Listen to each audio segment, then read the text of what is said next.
ॐ सहनावतु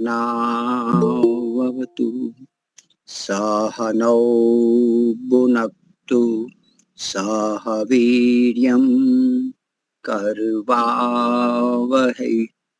तेजस्विनावधीतमस्तु मा विद्विषावहै। ओम शांति शांति शांति। सबको सादर नमस्ते जी। वैदिक प्रज्ञा व्याख्यान माला जो 2.5 साल से निरंतर चल रही है, इसका मुख्य कारण आप सभी है। संचालिका दीपालिका जी है जो रिकॉर्डिंग प्रतिदिन करते हैं, और विशेषतः आप सुनने वाले ही ना हो तो किसको सुनाए। तो आप सभी का स्वागत मैं करता हूँ। कमला बहन जी, आप प्रारंभ करें। सबको सादर नमस्ते। प्रेम भाव से मिलकर जग में रहे सभी इंसान, इतनी दया करो भगवान, इतनी दया करो भगवान। सब सुखी हो सुखी जगत में, हो सबका कल्याण, इतनी दया करो भगवान, इतनी दया करो भगवान। कहीं अंधेरा कहीं उजाला, तेरा है हर काम निराला। सबको रच कर सबको पाला, तू ही है सबका रखवाला। तेरे जैसा हुआ न कोई जग में और महान, इतनी दया करो भगवान, इतनी दया करो भगवान। तो अनंत नाम सबका मालिक सबका स्वामी, वे घट घट वासी अंतर्यामी। तू अनंत नामों का नामी, सारा जग तेरा अनुगामी। सृष्टि करता सृष्टि धरता है तेरी पहचान, इतनी दया करो भगवान, इतनी दया करो भगवान। प्रेम भाव से मिलकर जग में रहे सभी इंसान, इतनी दया करो भगवान, इतनी दया करो भगवान। जो भी तेरे दर पे आया, मन बुद्धि और शीश झुकाया। जो भी तेरे दर पर आया, मन बुद्धि और शीश झुकाया। करुणा का अमृत बरसाया, मानव जीवन सफल बनाया। हमें भी तेरे भजन का मिले अमर वरदान, इतनी दया करो भगवान, इतनी दया करो भगवान। सब आशाएं पूरी कर दो, खाली मन की झोली भर दो। सब आशाएं पूरी कर दो, सबके मन की झोली भर दो। हाथ दया का हाथ दया का सर पर रख कर, सबके सारे संकट हर लो। हाथ दया का सर पर रख कर सबके सारे संकट हर लो। अंत समय तक प्रभु तुम्हारा करे सभी गुणगान। इतनी दया करो भगवान, इतनी दया करो भगवान। प्रेम भाव से मिलकर जग में रहे सभी इंसान। इतनी दया करो भगवान, इतनी दया करो भगवान। धन्यवाद जी आपका, आपने समय दिया। बहुत ही अच्छा। और एक भजन छोटा सा ले लेते हैं, कोई भजन गाने के लिए तैयार हो? अभी जुड़ रहे हो, अभी मेरे पर फोन आया था, जो वो जुड़ रहे हैं, पुष्पेंद्र जी, आचार्य जी। तो और कोई भजन के लिए तैयार हो? आ गए हैं आचार्य जी, आ गए। आ गए? अब पुष्पेंद्र जी आ गए? जी जी, नमस्ते जी, सभी को सादर नमस्ते जी।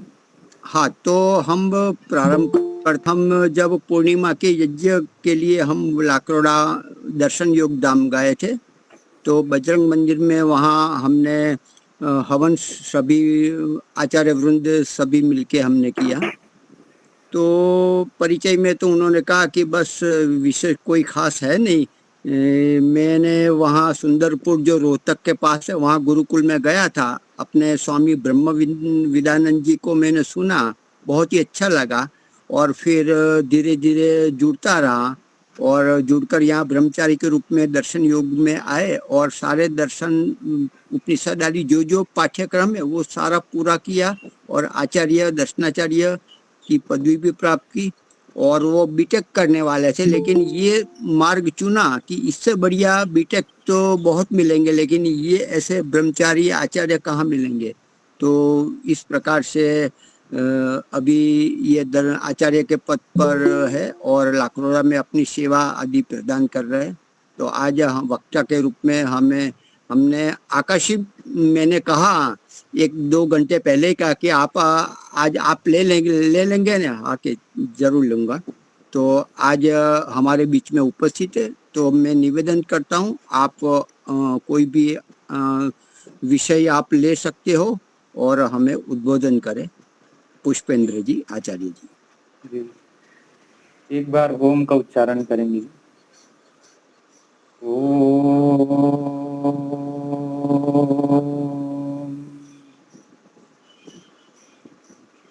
सर्वप्रथम मैं आप सभी का बहुत बहुत धन्यवाद करना चाहता हूँ।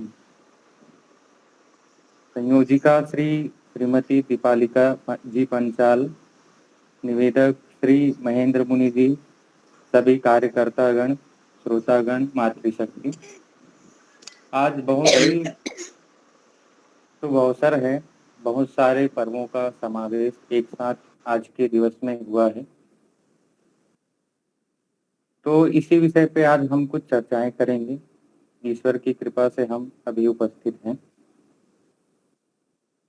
तो आज रक्षाबंधन का भी पर्व है, संस्कृत दिवस भी है और श्रावणी उपाकर्म पर्व भी है।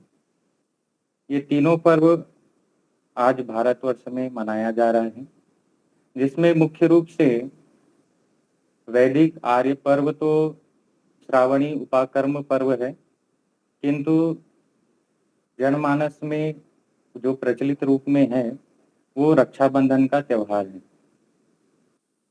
रक्षाबंधन के विषय में कुछ विशेष जानकारी तो मुझे नहीं है, फिर भी कुछ इतिहास के विषय में थोड़ा उसका पीछे हम जाना चाहेंगे। रक्षाबंधन लोग आज मना रहे हैं, किस लिए मना रहे हैं कि भाई पीछे इतिहास में, पुराणों में जैसे कि वर्णित है, भगवान विष्णु जी ने वामन अवतार में बलि जब उसको यज्ञ कर रहा था, उस समय विष्णु जी उनके पास वामन अवतार के रूप में गए और एक पग में धरती मांगी, दूसरे पग में आकाश नाप लिया और तीसरे पग में बलि को। तो बलि बलि ने भगवान विष्णु जी से कुछ मांगा तो उसने उनको द्वारपाल बनना पड़ा उनका। तो लक्ष्मी जी थी, वो उनको भाई के रूप में स्वीकार किए, रक्षा सूत्र बांधे। तो इस प्रकार से रक्षाबंधन का एक पुराणों में वर्णन मिलता है। दूसरा है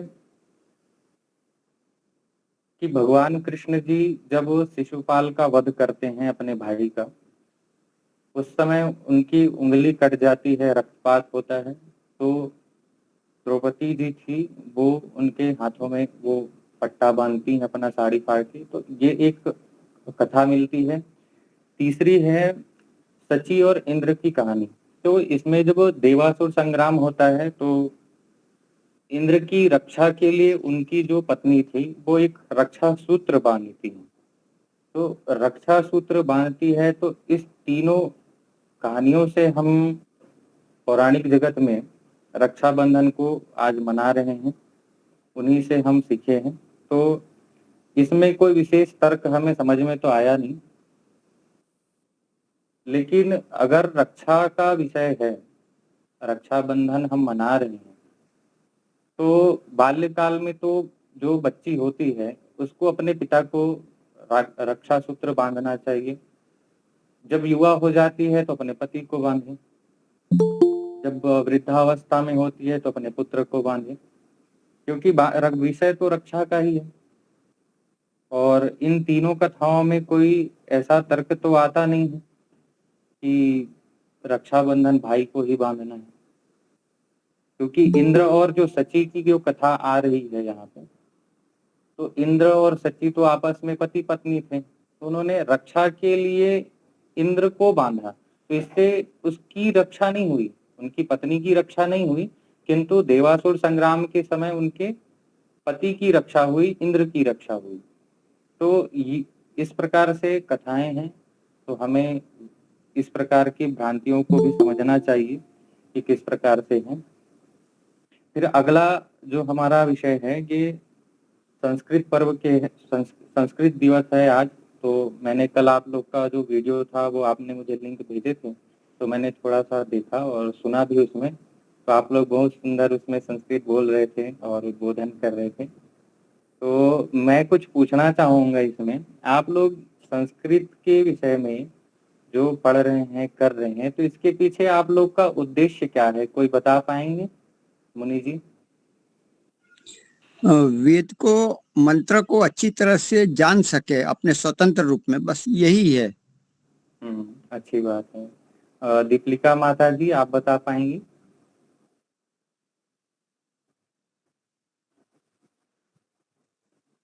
जी जी जी। और कोई बताना चाहेंगे तो वो भी बता सकते हैं। हमारे जितने वैदिक वांग्मय है या शास्त्र है, उनको ठीक तरह से पढ़ सके और थोड़ा कुछ समझ सके।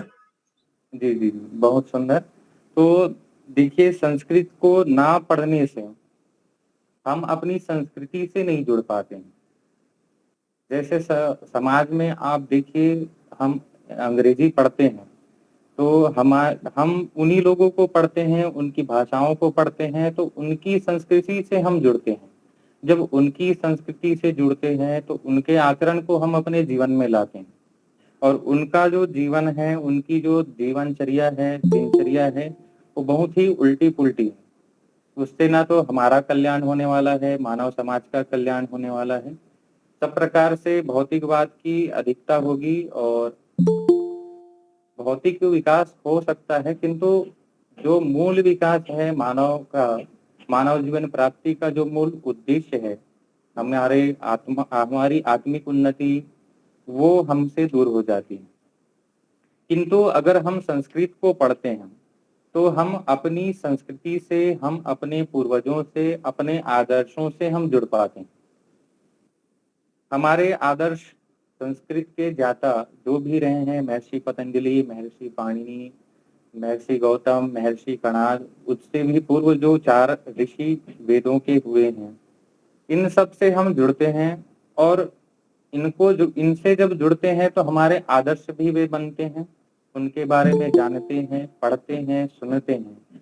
तो उनकी जो जीवनचर्या है, दिनचर्या है, हम उनका पालन करते हैं। इससे हम ईश्वर से जुड़ते हैं, आत्मा से, प्रकृति से, इन सभी चीजों का यथायोग्य ज्ञान प्राप्त करते हैं। तो केवल वेद की रक्षा करने मात्र के लिए संस्कृत पढ़ना हमारा उद्देश्य नहीं होना चाहिए।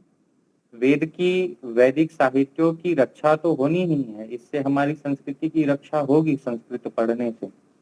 किंतु संस्कृत पढ़ के जो उन वैदिक विषयों में, उन वैदिक वांग्मय में जो हमारे ऋषियों ने जो चीजें लिखी है, जो बातें लिखी हैं, उसको हम अपने जीवन में उतारें, आचरण में लाएं और हम अपनी उन्नति करें, आत्मिक उन्नति करें। साथ में इसी प्रकार से अगर हम प्रयास करते हैं तो निश्चित रूप से एक दिन सफलता को प्राप्त होंगे।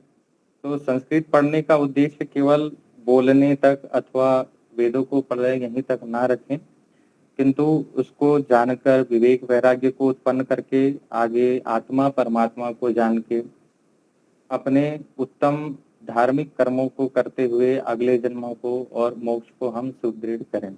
तो संस्कृत पढ़ने का ये हमारा उद्देश्य होना चाहिए। तीसरा है श्रावणी पर्व। इसके विषय में भी हम थोड़ी सी चर्चा कर लेते हैं।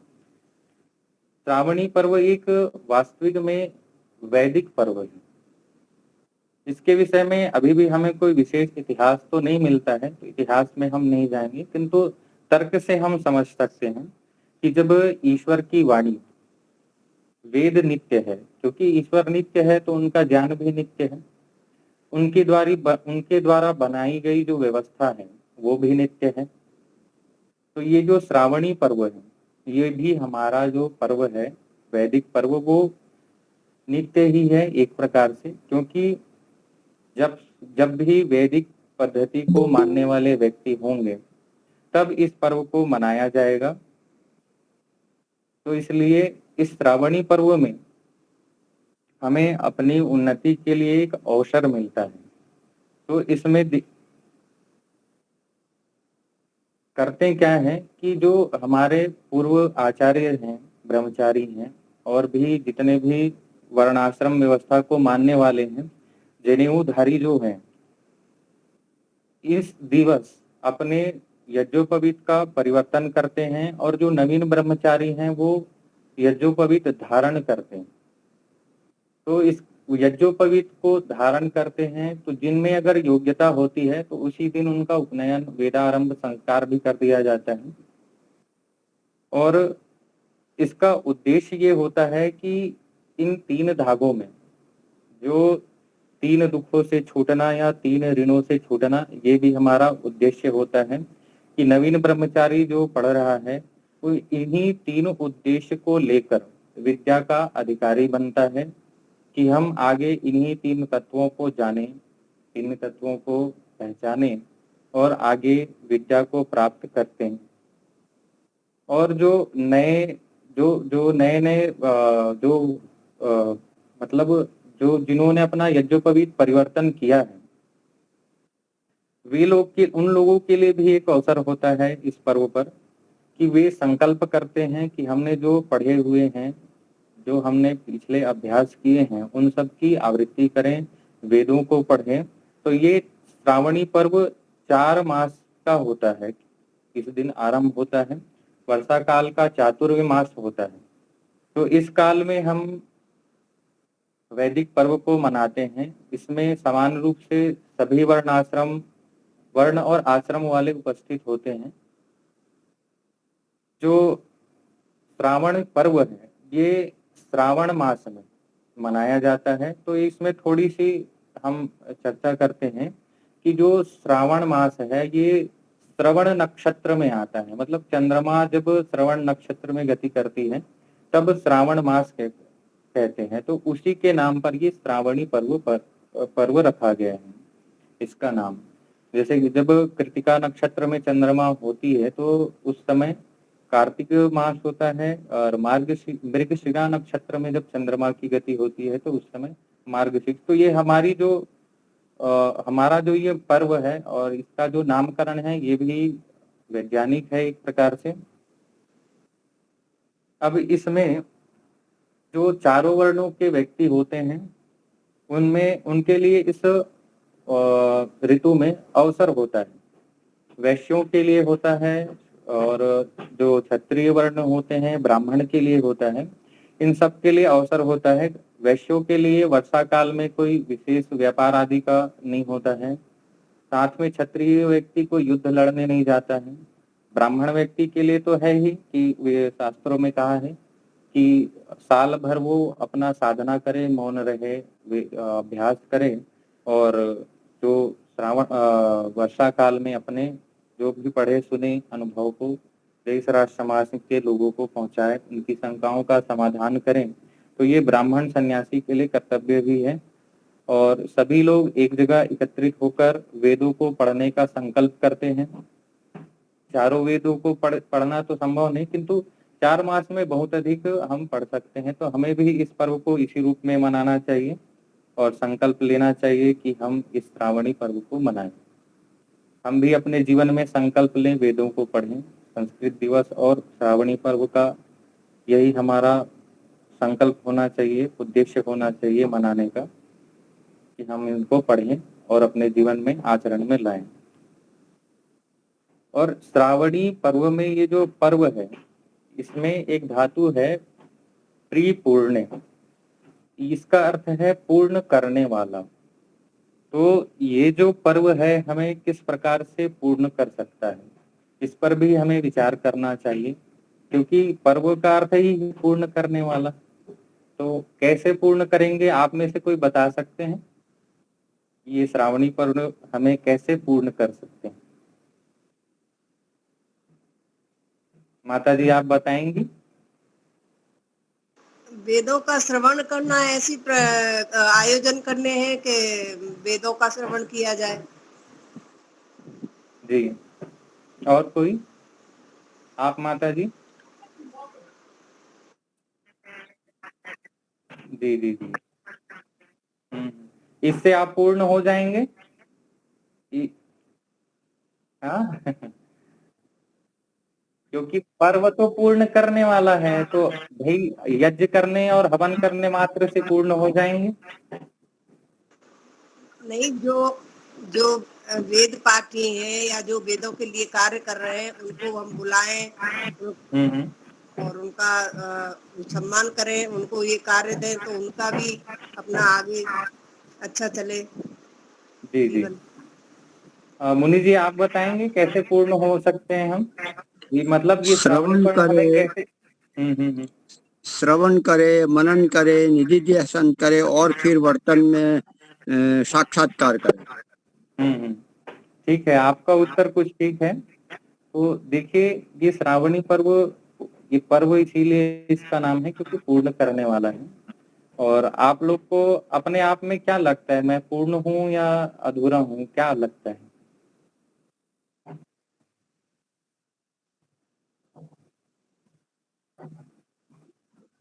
नहीं नहीं, जानने की दृष्टि से तो चलो ठीक है, जानने की दृष्टि से तो है ही कि हमको लगेगा कि भाई संसार में बहुत सारे विषय हैं, हम इनको कैसे जानेंगे।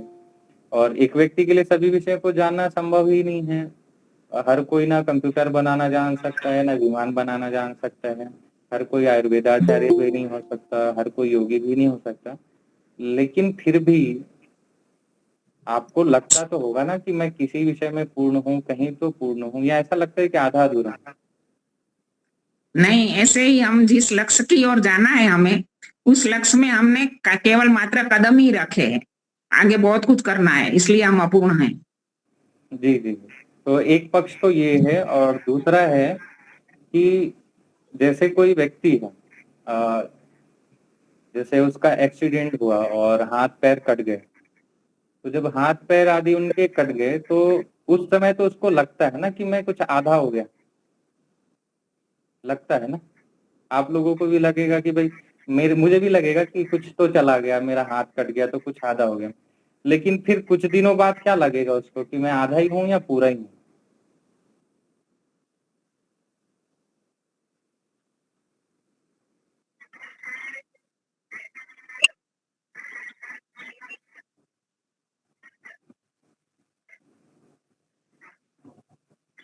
हम्म, जी जी जी। तो इसमें दो प्रकार से बातें हो सकती है माता जी। एक तो विद्या की दृष्टि से और अन्य साधनों की दृष्टि से तो हम सदा अपूर्ण रहेंगे, किंतु किंतु जो द्रव्यात्मक दृष्टि से, अपने स्वरूप की दृष्टि से हमको सदा ही लगते रहता है कि मैं पूरा हूँ, कभी नहीं लगेगा कि मैं कम हूँ। मतलब एक अनुभव की दृष्टि से दो प्रकार के हो रहे हैं, दो अलग अलग विषय हैं इसमें। जो हम आत्मा हैं, जो द्रव्य हैं, उस द्रव्यात्मक दृष्टि से जीवात्मा को कभी भी नहीं लगता अंदर से कि मैं आधा हूँ, उसको सदा ही लगता है मैं पूरा हूँ। जब वो छोटा बच्चा होता है ना, उसका शरीर का आकार प्रकार भी छोटा होता है, किसी विषय को नहीं जानता, तब भी उसको लगता है मैं पूरा हूँ, जितना हूं मैं पूरा हूँ। बड़ा हो जाता है, युवा हो जाता है, बलिष्ठ होता है, बलवान होता है, तब भी उसको लगता है मैं पूरा हूँ। और जब बुढ़ापे में उसके शरीर की क्षीणता होती है, अवयव निकल जाते हैं, वजन गिर जाता है, सब चीज होता है, तब भी उसको लगता रहता है मैं पूरा हूँ। ऐसे ही वो जो अनुभूति बदलती है ना, वो इसी कारण से बदलती है कि हम पूर्ण हैं अंदर से, किंतु हमारी ये पूर्णता द्रव्यात्मक दृष्टि से है, और जो हमारा अधूरापन है वो कभी पूरा हो ही नहीं सकता बिना ईश्वर के, बिना ईश्वर को जाने, बिना ईश्वर की सहायता के। क्योंकि अगर ईश्वर की सहायता, ईश्वर की अनुभूति हमें ना हो तो हम सदा ही अपूर्ण ही रहेंगे। ईश्वर की सहायता के बिना तो हम अपने आप को जान भी नहीं सकते, ना ईश्वर को जान पाएंगे, ना संसार में देख पाएंगे, ना आ पाएंगे। तो वो एक पक्ष है, तो वो वाला भी पक्ष है कि इस दृष्टि से भी हम अपूर्ण हैं। तो पूर्णता की ओर जाने के लिए ये पर्व हमारे लिए अवसर होते हैं। तो इन पर्वों में विशेष संकल्प लेना चाहिए हमें, कुछ विशेष विषयों का अध्ययन करना चाहिए। और ये जो श्रावणी पर्व है केवल स्वाध्याय का पर्व नहीं है, इसको श्रावणी उपाकर्म कहते हैं। तो केवल इसमें वेदों का स्वाध्याय मात्र नहीं करना है, इसको साथ में वेदों के जो विषय हैं, मूल विषय हैं, आत्मा परमात्मा, इन विषयों को श्रवण मनन निधि ध्यासन साक्षात्कार, जैसे कि मुनि जी बता रहे थे, इन्हीं प्रक्रिया से हमें आगे बढ़ना चाहिए। और जब हम ईश्वर को, प्रकृति को अच्छी प्रकार से जान लेंगे, तब हमें लगेगा कि हम पूर्ण हैं।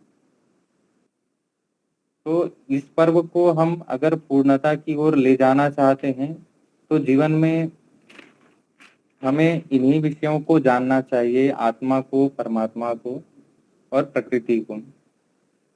तो इसके लिए ईश्वर ने हमें हमारी व्यवस्था कर रखी है कि भाई हम किस प्रकार से अपने आप को जाने। तो उसके लिए सामान्य रूप से हमें यम नियमों का पालन करना है, विवेक वैराग्य का अभ्यास करना है, और सभी वर्णों के लिए अलग अलग व्यवस्थाएं हैं, तो उन व्यवस्थाओं को हमें पालन करना है, उन कर्तव्य कर्मों को पालन करना है। 4 वर्णों में, 4 आश्रमों में जो गृहस्थ आश्रम है, इनमें 4 वर्ण हमारे हैं। तो 4 वर्णों में भी ब्राह्मण है, क्षत्रिय है, शूद्र है और वैश्य है। तो इन 4 वर्णों के भी अलग अलग कर्म बताए हैं। और 4 आश्रम में जो ब्रह्मचारी है, इसके भी एक अलग कर्म है, कर्तव्य है। और जो ब्रह्मचारी के बाद वानप्रस्थी है, सन्यासी है, इनके भी एक अलग कर्म है। तो सबके अलग अलग कर्म हैं, दायित्व हैं, और सभी लोग एक साथ ईश्वर को, आत्मा प्रकृति को नहीं जान सकते हैं। लेकिन ईश्वर की व्यवस्था ऐसी उत्तम है कि उस ओर हम बढ़ सकते हैं। अगर प्रत्येक व्यक्ति अपने अपने दायित्व को, अपने अपने कर्मों को, अपने नियमों का वो श्रद्धा से पालन करता है, तो निश्चित रूप से आत्मा परमात्मा को जानने की ओर वो आगे बढ़ेगा। जैसे कि एक ब्रह्मचारी है या जो पवित्र धारण करता है, तो उसको, उसकी जो विद्या पढ़ने का उद्देश्य होना चाहिए कि मुझे ईश्वर को प्राप्त करना है, संसार को जानना है, अपने आप को जानना है। इस बात को सामने रख के वह जो ब्रह्मचारी है, अपने जीवन की दिनचर्या को करते हुए, उपासना को करते हुए, आगे बढ़ सकता है। अब ब्रह्मचारी के लिए तो 2 ही यज्ञ है, एक तो वो ब्रह्म यज्ञ करेगा, दूसरा देव यज्ञ करेगा, और तीसरा तो उसके लिए कोई विधान नहीं है। ऐसे ही ब्रह्मचारी के बाद गृहस्थियों के लिए 5 महायज्ञों का विधान है, जिससे तो आप लोग सभी परिचित हैं। ब्रह्म यज्ञ है, देव यज्ञ है, पितृयज्ञ है, अतिथि यज्ञ है, बलि वैश्व देव यज्ञ है। तो इन कर्मों को जो गृहस्थ व्यक्ति करता है, श्रद्धा से करता है, तो निश्चित रूप से वो भी आत्मा परमात्मा प्रकृति की ओर बढ़ेंगे, उनको भी जानने में सरलता रहेगी। इसके बाद वानप्रस्थी है, वानप्रस्थी को भी सारे यज्ञ करने हैं लगभग, उनके लिए भी है, दायित्व है, वो भी अपने कर्तव्य कर्मों को करेंगे, साधना आदि करेंगे। सन्यासी के लिए छूट है, वो केवल ब्रह्म यज्ञ करेंगे। तो सभी व्यक्ति अपने अपने कर्तव्य कर्मों को करते हुए ईश्वर की ओर बढ़ सकते हैं, ईश्वर की व्यवस्था है। तो इस प्रकार से हम सभी को प्रयास करना चाहिए, ईश्वर की ओर बढ़ना चाहिए।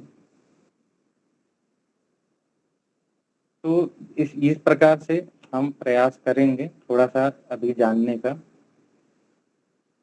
कि हम कैसे जीवन में यम नियमों का पालन करते हुए, अपने कर्तव्य कर्मों का पालन करते हुए, क्योंकि ईश्वर को, आत्मा को, प्रकृति को जानने के लिए थोड़ी प्रक्रिया भिन्न हो जाती है।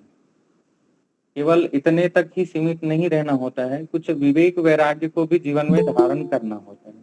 तो उसके लिए भी हमें वो प्रक्रिया हमें आनी भी चाहिए कि हम किस प्रकार से करें।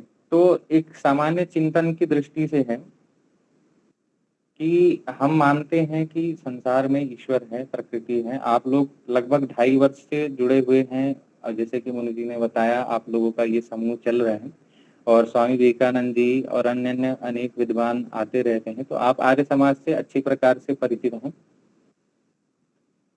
तो ईश्वर को जानने की थोड़ी सी हम प्रक्रिया, हम आत्मा हैं और ये प्रकृति है, इसके लिए थोड़ा सा हम प्रयास करेंगे। जैसे कि आप लोग थोड़ा सा सोचिएगा, मैं बोल रहा हूँ उस प्रकार से। आज अभी आप जिस स्थिति में हैं, थोड़ा दिमाग में तो आ ही गया होगा हम कैसे हैं, किस प्रकार से हैं। तो आप थोड़ा सा पीछे जाइएगा, तो 10 साल, 5 साल पीछे जाएंगे, 10 साल पीछे जाएंगे, तो आप कैसे थे? तो कोई बताएंगे आप कैसे थे? थोड़े से कहाँ थे, कैसे थे?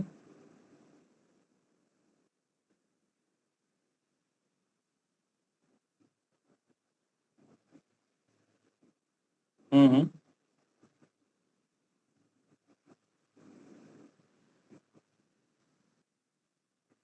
जी।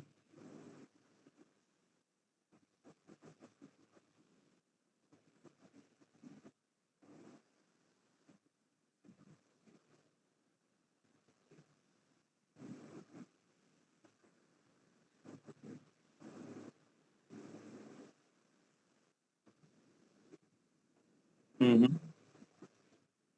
जी जी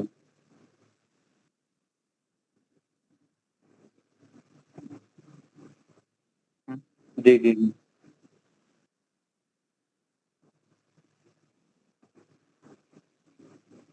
हम्म। जी जी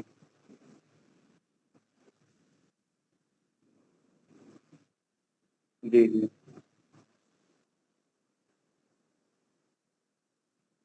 हम्म।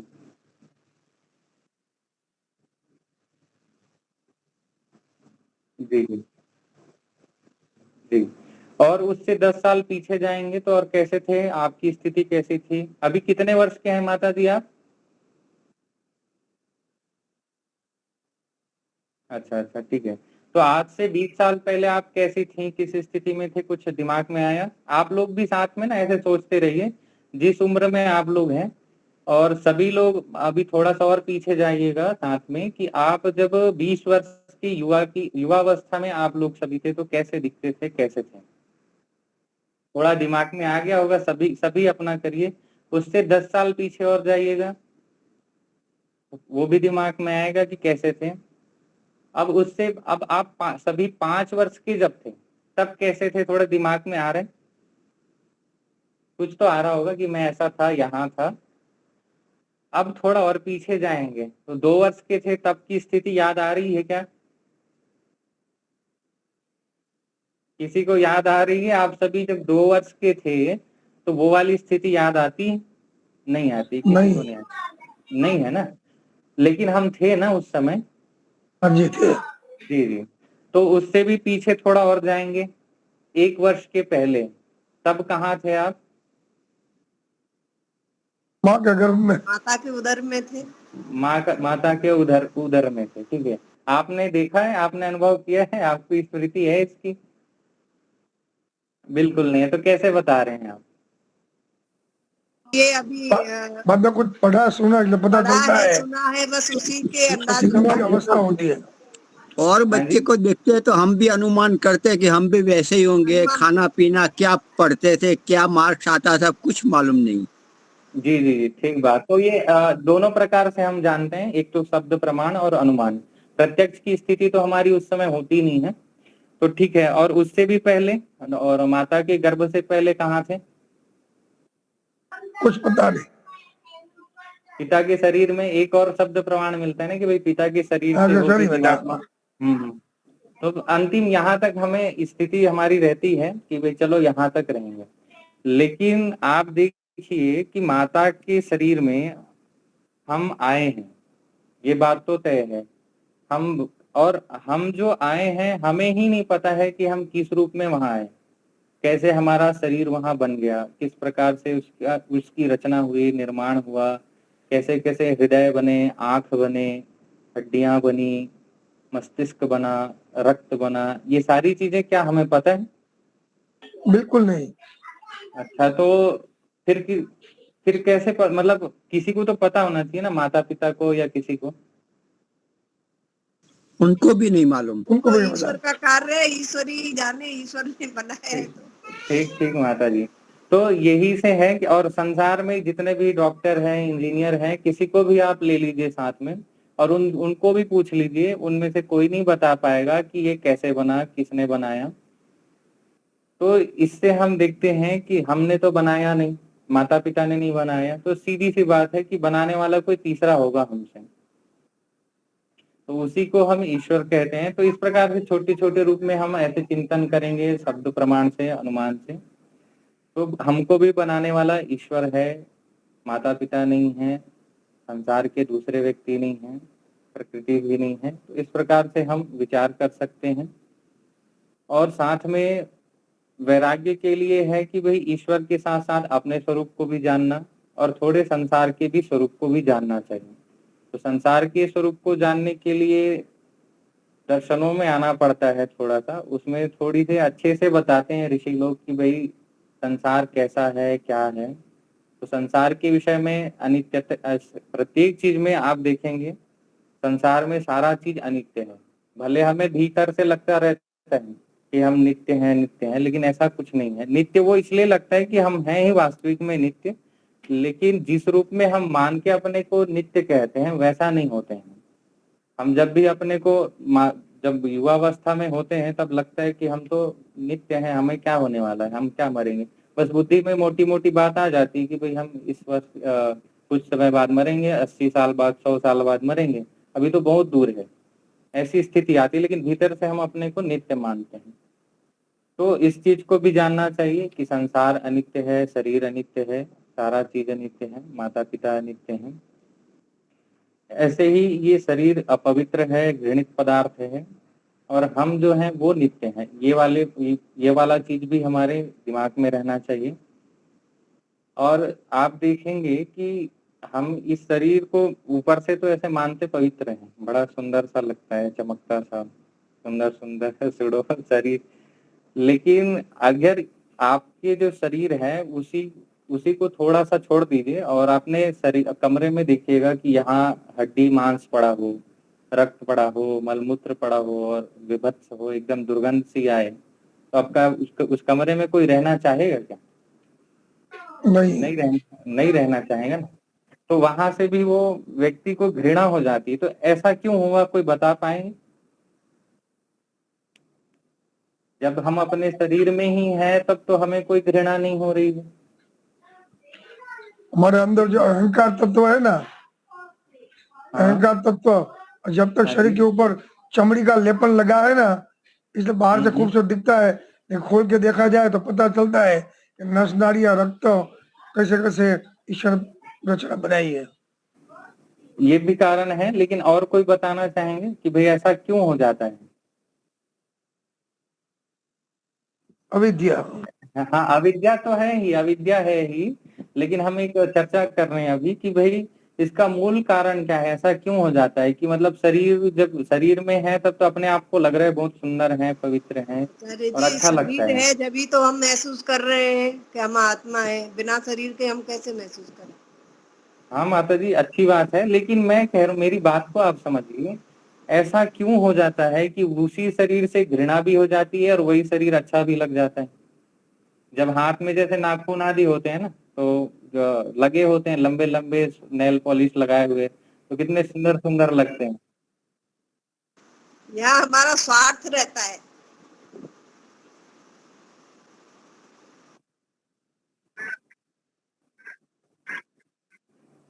ये प्रत्यक्ष में दिखता नहीं है ना, अंदर वाला प्रत्यक्ष नहीं दिख रहा है अभी।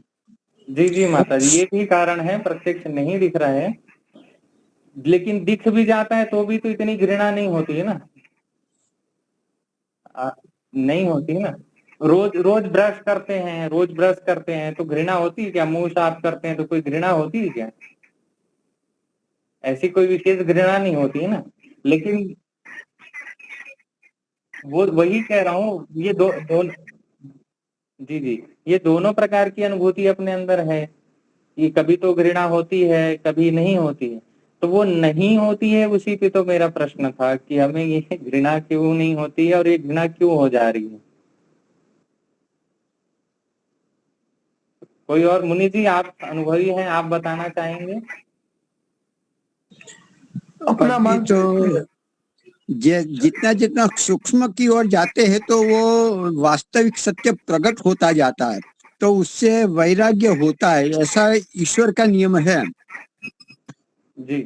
ऐसा और कोई मानता है? हूँ। जी, नहीं आ रहे, चलिए तो मैं बताने का प्रयास करता हूँ। नहीं, देखिए माता जी, हम अपने मानते नहीं। आत्मा का स्वरूप कोई जानते नहीं है ना। हाँ जी, हाँ जी, हाँ जी, ठीक है। तो वो जो घृणा होती है ना माता जी, उसके पीछे कारण है कि जब दो पदार्थ हों और दो भिन्न भिन्न धर्म वाले हों, तब ऐसे भाष की स्थिति आती है। देखिए, कभी भी विरोधाभास तभी होगी जब पदार्थ दो हों और दोनों के गुण धर्म अलग अलग हों। एक जो पदार्थ है यहाँ अंदर बैठा हुआ जो है, अंदर जो है वो पवित्र है, और जो शरीर है वो अपवित्र है। और शरीर में विभत्सता, ये घृणा वाला भाव तभी आएगा जब एक अंदर वाला कोई पवित्र हो। अगर दोनों ही अपवित्र होते, तो ऐसा प्रश्न उठना ही नहीं था, ऐसी अनुभूति होनी ही नहीं थी अपने को, लेकिन यहाँ हो रहा है अपने को। नहीं, आत्मा पवित्र है इसलिए उसको घृणा होती है। अगर आत्मा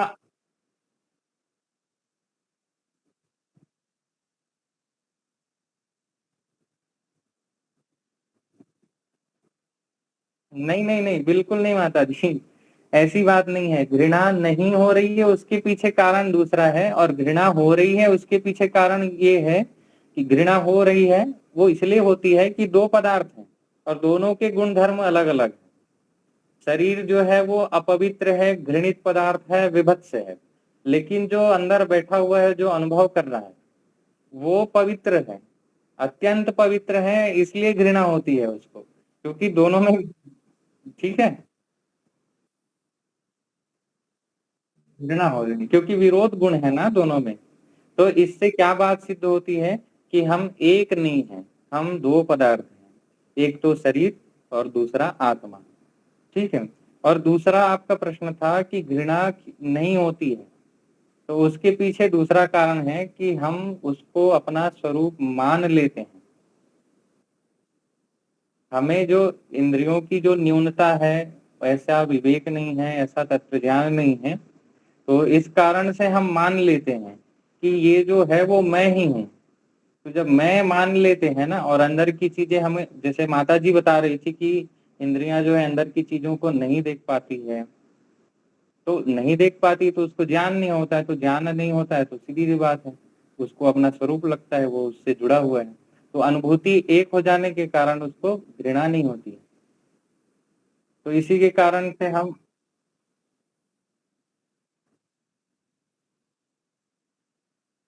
हाँ जी, जी, जी,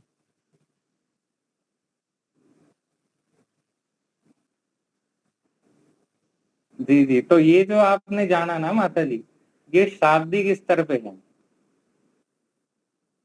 ये अभी तो इसको आप प्रतिदिन अनुमान करेंगे, रोज रोज सोचेंगे, निधिध्यासन में लाएंगे, मतलब प्रतिदिन के रूटीन में लाएंगे इसको और उसके अनुकूल आचरण करेंगे। फिर इस स्थिति का आप प्रत्यक्ष करेंगे, आत्मा को भी जानेंगे और शरीर को भी जानेंगे। दोनों तरफ से जब होगा, दोनों की अनुभूति हो जाएगी प्रत्यक्ष स्तर पे, तो आपका आचरण भी प्रत्यक्ष स्तर पे हो जाएगा। फिर आप इस शरीर पे ना एक क्षण भी रहना नहीं चाहेंगे अंदर से। अब छोड़ के तो भागेंगे नहीं, मान लो प्रत्यक्ष भी हो जाएगा तो एकदम से कूद के चले जाएं, ऐसा भी तो नहीं है। फिर क्या करेंगे आचार्य जी? हाँ अगर जी, मालूम प्रत्यक्ष हो जाएगा, अब मालूम हो जाएगा तो क्या करेंगे फिर? अगर आपको इस शरीर से घृणा हो जाएगी ना माता जी, तो इस शरीर में आप रहना नहीं चाहेंगे। तो इस पे दूसरा पक्ष होगा कि हम जो हमारे समान पवित्र है, हमारे समान नित्य है, उसके पीछे हम जाएंगे, उसकी प्राप्ति के लिए हम प्रयास करेंगे। तो ऐसा संसार में कोई पदार्थ है ही नहीं, एक ही पदार्थ है, एक तो जीवात्मा है, दूसरा ईश्वर। और साथ में इस संसार में ये जो जितने भी पदार्थ है ना, ये केवल पवित्र और अनित्य तक नहीं है, बहुत ज्यादा दुखदायी भी है। और जीवात्मा को जब किसी चीज से दुख अनुभव होने लग जाता है ना, तो उसको वो छोड़ देता है, उसके साथ वो रहना नहीं चाहता है। और जिस पदार्थ में उसको सुख अनुभूति हो, उसके साथ तो वो रहना चाहता है, चिपका रहना चाहता है। तो अब ये शरीर है, बड़ा सुखद लगता है, इससे होने वाली जितनी अनुभूतियां हैं, जितने पदार्थ हमें प्राप्त होते हैं, बढ़िया बढ़िया भोजन है, रूप है, रस है, गंध है, तो इसलिए हम छोड़ना नहीं चाहते शरीर को। तो जब ये अपवित्रता भी दिखेगी, अनित्यता भी दिखेगी और ये दुख भी दिखेंगे कि शरीर तो जाएगा ही, इसमें रोग आएंगे ही, और ये सदा रहने वाला नहीं है, ये सारी चीजें जब एक साथ होंगी ना, तब आपको वैराग्य की स्थिति बनेगी। और जो इसके विपरीत है, जो सदा हमारे साथ रहने वाला है, सदा हमारे हमारे को तृप्त करने वाला है, हमारे स्वभाव के अनुकूल है, हमारे जैसा चेतन है, ये सारी चीजें जब होंगी, तब हम मानेंगे कि भाई अब हम इसको छोड़ रहे हैं और ईश्वर को प्राप्त करेंगे। तो ये सारी प्रक्रिया श्रवण, मनन और निधिध्यासन, फिर उसके बाद साक्षात्कार की स्थिति में होती है। तो जीवन में हमें श्रावणी पर्व में इस प्रकार से ग्रंथों का स्वाध्याय करते रहना चाहिए। स्वाध्याय के ऊपर क्रम को हमें करना चाहिए, निधिध्यासन और साक्षात्कार की स्थिति तक ले जानी चाहिए, तभी हमारे जीवन की सफलता है। और इस प्रकार से हम अभ्यास करेंगे तो निश्चित रूप से मोक्ष की ओर बढ़ेंगे। तो जो आप लोग अपने अपने कर्तव्य कर्मों का पालन कर रहे हैं, उनके साथ साथ थोड़ा अवकाश अवश्य ही निकालिए। महर्षि दयानंद जी ने संस्कार विधि में कहा भी है कि गृहस्थी भी क्यों न हो, उसको भी संध्या काल में किसी एकांत देश में जाकर ईश्वर, आत्मा, परमात्मा का चिंतन करना, ऐसा मतलब कोई शब्द है, मैं भूल रहा हूँ उसको, तो वहां भी लिखा है। और उसके बाद आके घर में फिर वो संध्या की विधि से, मतलब संध्या की रीति से संध्या करे, तो वो वाली बात संस्कार विधि में है।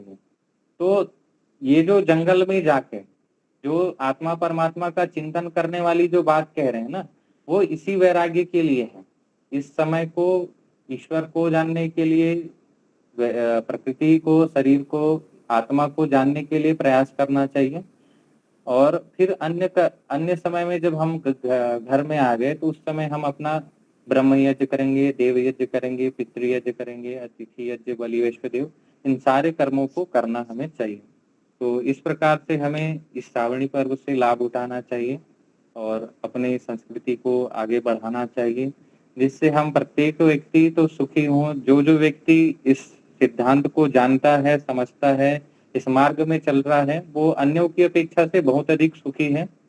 तो अन्यों को भी हमें इस प्रकार से सुखी करने का प्रयास करना चाहिए। और आप लोगों का जो ग्रुप है वो इसी प्रकार से पिछले 2.5 वर्षों से कर रहे हैं। तो हमारी भी शुभकामना है आप लोग आगे बढ़ें और दूसरों को बढ़ाएं। तो इसी के साथ मैं अपनी वाणी को विराम देना चाहूंगा। धन्यवाद धन्यवाद। ठीक है, नमस्ते। बहुत ही बढ़िया। हमारे यहाँ धन्यवाद। हाँ जी, बहुत सारे विद्वान मुंबई से पंडित नागेश जी है, नागेश जी शर्मा है, दिल्ली से है, फरीदाबाद से, और यहाँ के भी। हमारा मुख्य ध्येय है कि हम लोग तैयार होके बोले, ऐसा प्रयास। तो हमारे यहाँ योगेश्वरी माता जी है, वो संस्कृत में मंगलवार को, हर मंगलवार को वो संस्कृत सिखाते हैं। उसमें प्रारंभिक रचना कॉमेडी चालू किया है, बीच में कुछ सूत्र भी लिया। फिर इस प्रकार से एक आयोजन करके संस्कृत दिन भी हमने मनाया, जो आपको मैंने वीडियो भेजी थी। तो इस प्रकार से कुछ न कुछ करते रहते हैं। और सबसे बढ़िया, इस उम्र में भी जिज्ञासा रखने वाले हमारे यहाँ जुड़े हैं और साथ साथ में पढ़ रहे हैं। तो बहुत ही, और आप जैसे महानुभाव विद्वान लोग आ रहे हैं, प्रयास कर रहे हैं, जितना आता है उतना सिखाने की कोशिश कर रहे हैं। जी। और यहाँ जो भी मान लो भजन गाना आता नहीं आता, लेकिन प्रयास करके यहाँ गाए। हम रिकॉर्डिंग करते हैं। तो सेवा भी दीपालिका जी बहुत लगातार निरंतर, मैं तो खुद घूमता रहता हूँ, लेकिन एक बैठ के स्थिर होके काम करना, ऐसे भी व्यक्ति चाहिए जो हमें मिल गए हैं, और भी होने चाहिए। तो आप यहाँ आए और हम आकस्मिक भी आपको याद करें तो आप जरूर कोई विषय, या तो एक विषय लेकर भी हम कभी चलाएंगे, जैसे कि आपकी अनुकूलता तो हो। तो बहुत बहुत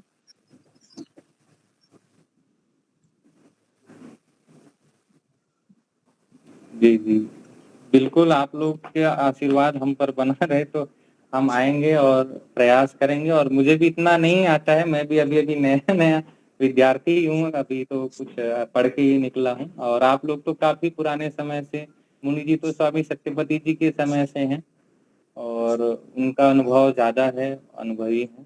फिर भी आप लोग उसी विषय तो वही होते हैं, पर लेकिन बार बार आप लोग सुन रहे हैं, आप लोगों में जिज्ञासा है, यही बहुत बड़ी बात है। और इसी से हम सबकी उन्नति है। तो ऐसे ही हम प्रयास करेंगे। ठीक है जी। तो कार्यक्रम को पूर्ण कर रहे हैं, तो शांति पाठ। ओम शांति पृथ्वी शांतिराप शांतिरोषधयः शांति वनस्पतयः शांतिर्विश्वेदेवाः शांतिर्ब्रह्म शांतिः सर्वं शांतिः शांतिरेव शांतिः सामा शांतिः। ओम शांति शांति। सर्वेभ्यो नमः। सादर नमस्ते जी। सादर प्रणाम। सादर नमस्ते जी। कल फरीदाबाद से श्रुति बहन जी आएंगे, उनका वक्तव्य रहेगा, और लीला बहन जी का भी वक्तव्य रहेगा। तो आप सभी उपस्थित रहे, औरों को भी जुड़ने